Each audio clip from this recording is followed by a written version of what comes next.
Operation सिंदूर की सफलता के बाद रिपब्लिकन पार्टी ऑफ इंडिया पूरे राज्य भर में निकालेगी भारत जिंदाबाद यात्रा, जिस पर बात करने के लिए हमारे साथ केंद्रीय मंत्री रामदास अठौले जी हैं। सर, भारत जिंदाबाद यात्रा सिर्फ ये इतने ही से संतुष्टि है या फिर अब पीओके को भारत में मिलाने का वक्त आ गया है?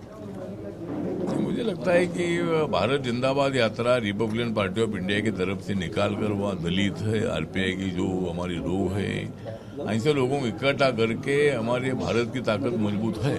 हम सब मोदी जी के साथ है और पाकिस्तान को सबक सिखाने के लिए हम सब लोगों ने एकजुट होकर सरकार का सपोर्ट करना चाहिए।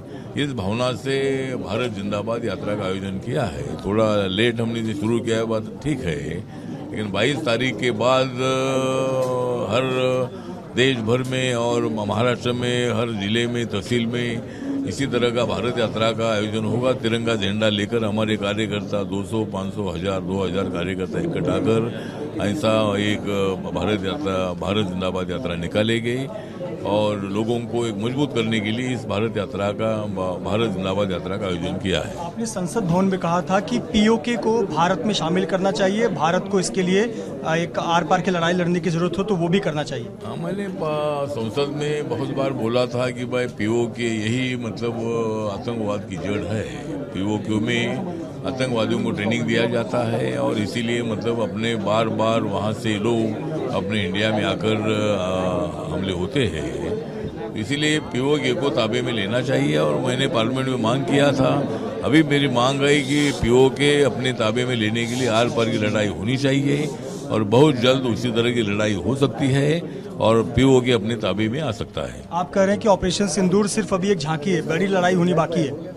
हाँ, मतलब जो ऑपरेशन सिंदूर तो झांकी थी और अभी मुख्य लड़ाई बाकी है। ये बात सही है कि मुख्य लड़ाई अभी बाकी है। जरूर कुछ दिनों के बाद जरूर पाकिस्तान के साथ युद्ध होगा अगर पाकिस्तान पीओके हमारे हवाले नहीं करता है तो।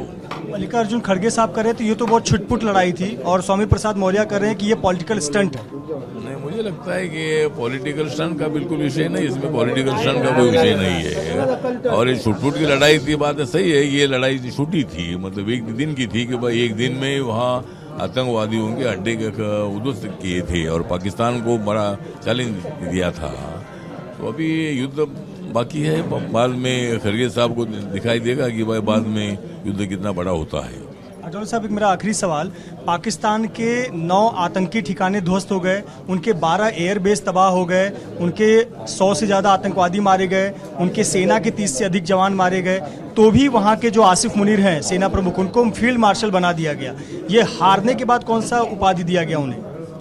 अभी वो निर्णय क्या लेना है वो तो उनका अधिकार है। मतलब वहाँ जिसको जो बनाना है उसके लिए सरकार को अधिकार है, उससे हम कुछ बोल नहीं सकते हैं। तमाम पार्टियों के प्रतिनिधिमंडल विदेशों में जाकर अलग अलग देशों में भारत की भूमिका रखेंगे, ऑपरेशन सिंदूर के बारे में बताएंगे।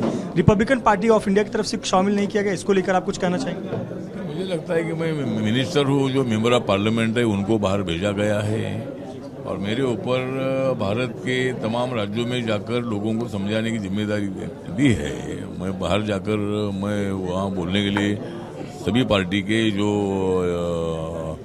सांसद है उनको भेजा है और मैं यहाँ महाराष्ट्र में भारत में जन जागृति करने के लिए और सभी लोगों को इकट्ठा करने के लिए, दलित लोगों को स्ट्रांग करने के लिए मेरे ऊपर जिम्मेदारी दी है और मैं यहाँ इंडिया में रहकर ही मतलब लोगों को युद्ध के बारे में समझाऊंगा, पाकिस्तान की जो गलत नीतियों के बारे में समझाऊंगा। बहुत धन्यवाद हमसे बात करने के लिए। कैमरामैन विजय देसाई के साथ मृत्युंजय सिंह, एबीपी न्यूज, मुंबई।